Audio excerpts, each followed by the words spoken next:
The Texas Department of State Health Services Laboratory Services Section has developed this training video to assist submitters and providers with the implementation of processing procedures for specimens submitted for HIV, Hep C, and syphilis testing.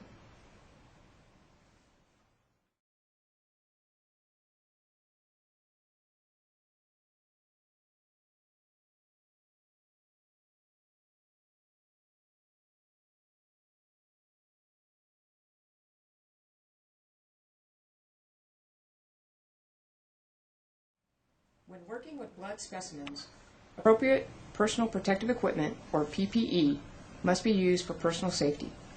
The recommended PPE for separating serum from red top or serum separator blood tubes includes gloves, a lab coat, and face protection as appropriate for potential splash hazards. Face protection could consist of a face shield or safety glasses.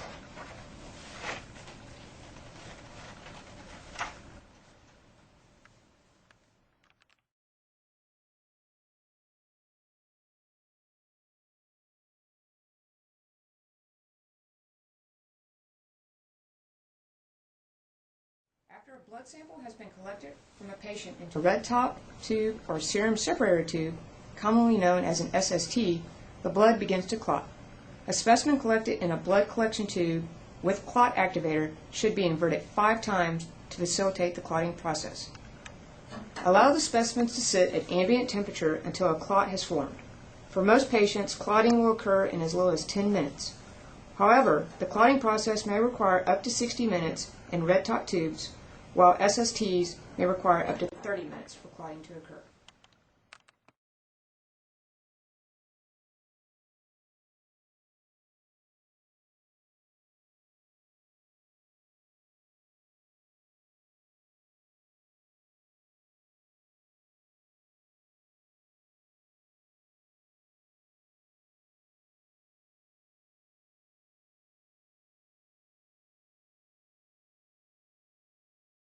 Prior to centrifugation, the specimen tube should be re-examined for any hairline cracks that will cause the tube to break during the centrifugation process. When centrifuging specimens, it is very important to ensure that the centrifuge is properly balanced. Improper balancing can cause damage to the centrifuge, personnel, or specimens. Tubes of the same type and size should be compared and matched according to similar fill volumes. If you have only one tube to centrifuge, then you will need to prepare a balance tube using water to match the specimen fill volume. In addition, the balance tube should be of the same type and size as the specimen tube. Place the matched specimens in the centrifuge according to the number of specimens. An even number of specimens can be balanced by placing half of the specimens on one side of the rotor and aligning the other half directly across from these tubes. An odd number of specimens will require either the use of an additional balance tube, or if you have 3 tubes, you may use this configuration and refer to flip cards for diagrams on balancing odd number of tubes. Once the centrifuge is properly balanced, close the lid and ensure it is latched completely. The correct spinning conditions for centrifuging serum specimens is 1100 to 1300 RPMs for 15 minutes. Most clinical blood centrifuges spin only at 1 speed, so you would just need to turn the timer to 15 minutes to start the centrifuge.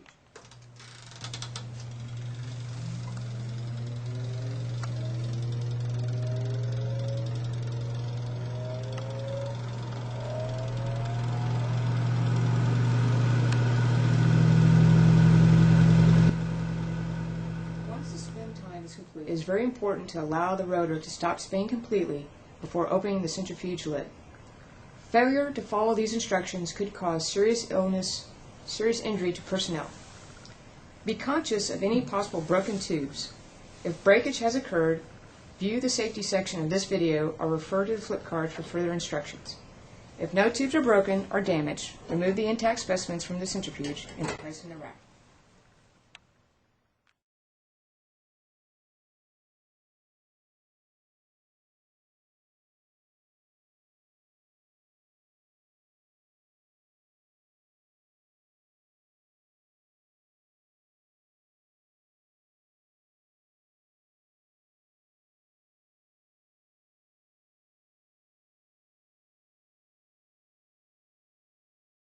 Assemble the required materials needed to perform the serum separation. Test tube rack, transport container, transfer pipette, absorbent pad, permanent marker, biohazard container, and PPE. Label the transport container appropriately with the patient's information. Be sure to use a permanent marker because other marker types can become smeared and unreadable.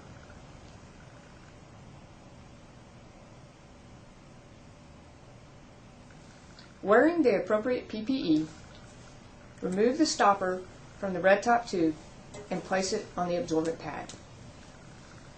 Using a transfer pipette, remove the serum from the red top tube, being careful not to disturb the clot, and dispense it into the appropriately labeled transport tube.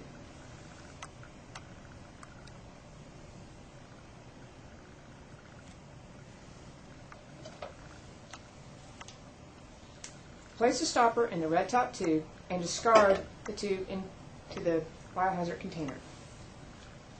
Cap the transport tube, ensuring that the cap is secure. Pouring the specimen serum from the blood collection tube into a transport tube is discouraged for safety reasons. If collecting specimens from a SST, the serum does not need to be transferred to a transport container after centrifugation. Please ensure that the fill volume adheres to the recommended instructions contained in the package insert. Place the labeled transport tube or centrifuge SST in a cooler or other cold storage device until ready for shipping.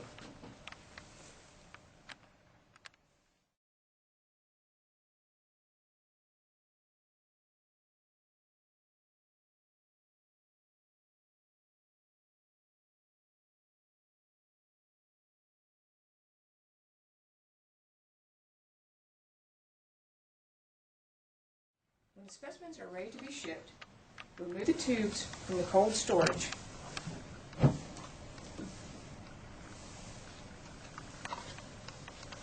Check that the name on the tube matches the name on the specimen submission form.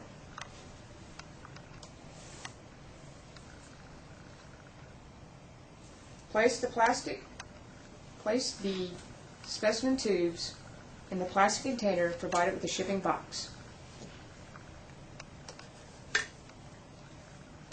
Remember to add absorbent material sufficient to soak up any liquid in the tubes. Place the plastic container into the cold shipping box and add at least 2 cold packs.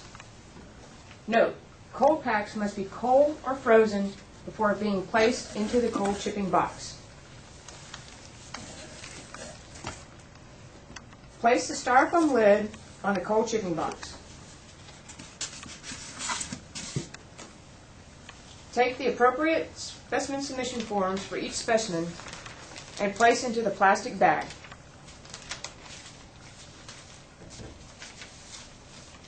Ensure that the plastic bag containing the appropriate specimen submission forms is placed on top of the styrofoam lid.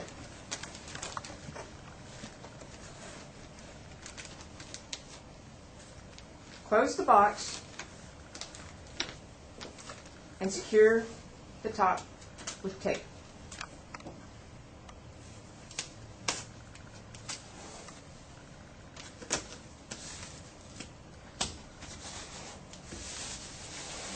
Place the provided air bill on top of the box. Ship specimens every day except on Friday, Saturday, Sunday, or the day before a federally observed holiday. Specimens must be shipped cold and received cold within 5 days of collection.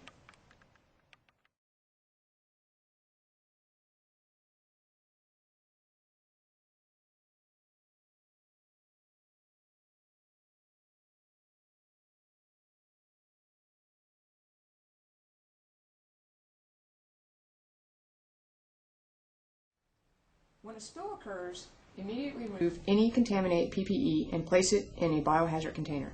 Inform others in the immediate area about the spill and retrieve your spill kit. When cleaning up spills, individuals should wear 2 pairs of gloves, a lab coat, and a face shield or safety glasses.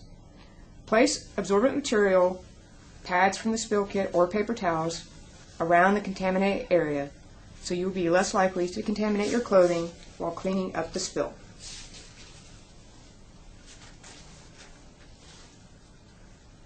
Use a mechanical device such as tongs, forceps, or a cardboard to pick up any broken tube pieces and place in a biohazard sharps container. Once you have removed all visible pieces of the blood tube, place additional absorbent material on the remaining contaminated area. Working from the perimeter inward, soak the absorbent material with an appropriate disinfectant solution, such as a 10% bleach solution. Allow the disinfectant to remain in contact with the contaminated area for at least 15 minutes. Then again, use a mechanical device to pick up the disinfectant soaked material and place in a biohazard sharps container.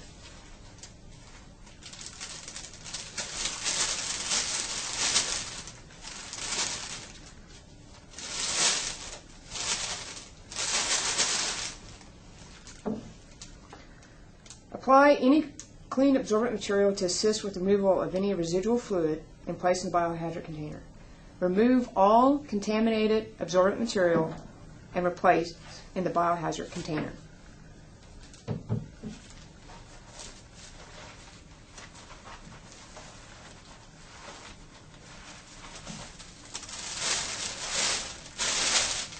Remove the primary set of gloves and dispose of in the biohazard container.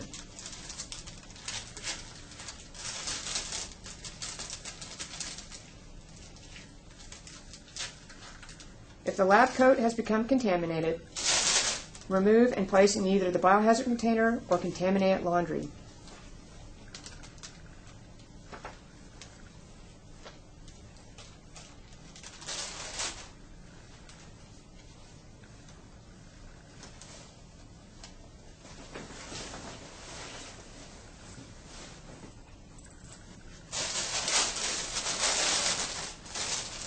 Remove the secondary pair of gloves and place in the biohazard container.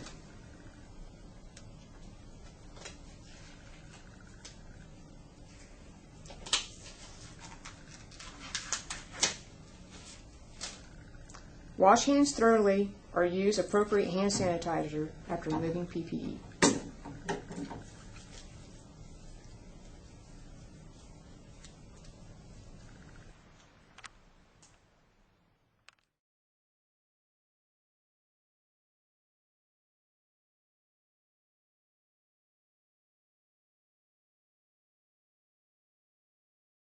If a blood tube breaks during centrifugation, immediately unplug the centrifuge and allow the rotor to completely stop. It is recommended that you allow 10 minutes or 30 minutes for known hazardous materials for any aerosols that were generated to settle before cleaning up the spill. Again, inform others in the immediate area of the spill. Don the proper PPE for cleaning up a spill, double gloves, lab coat, and safety glasses or a face shield. Use a mechanical device to remove the tube top and any tube pieces into a biohazard sharps container.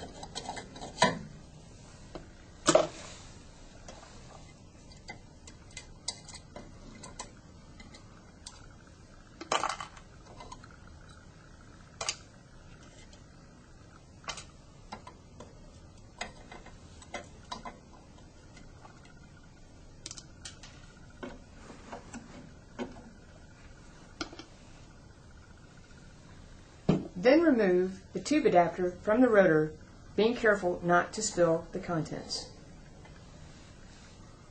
Add an appropriate disinfectant solution, such as a 10% bleach solution, to the adapter and let sit for 15 minutes.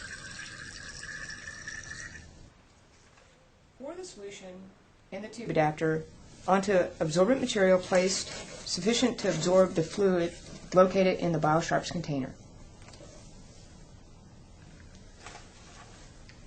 Use additional absorbent material to remove all contaminated fluid.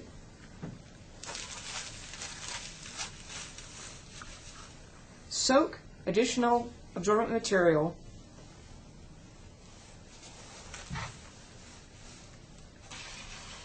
with the disinfectant and use to wipe up any residual fluid.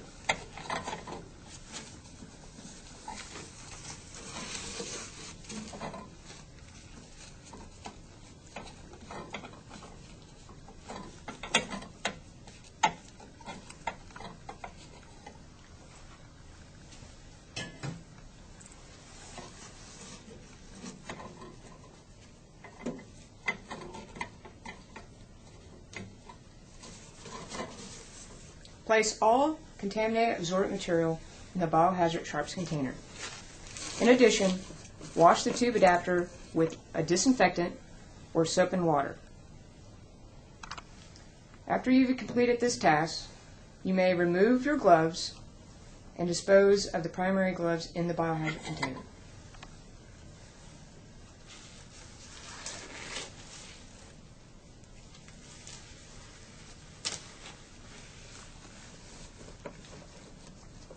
Also remove the lab coat if contaminated and place in a biohazard container or a contaminated laundry container. Again, wash hands thoroughly after removing PPE.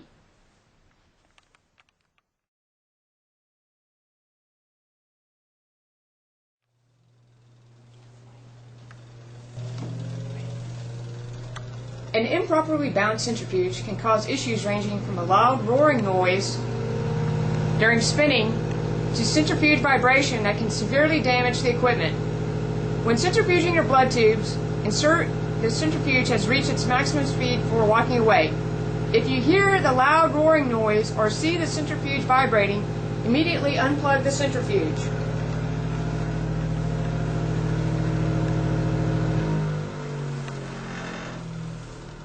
Allow the rotor to completely stop before opening the lid.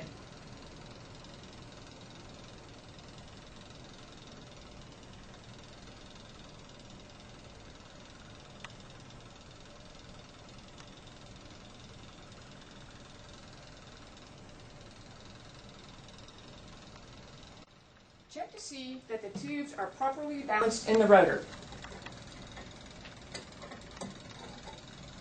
If the tubes are balanced correctly in the rotor, check to see that the fill volumes for the tubes are balanced. Adjust the tubes as necessary and continue the centrifugation process.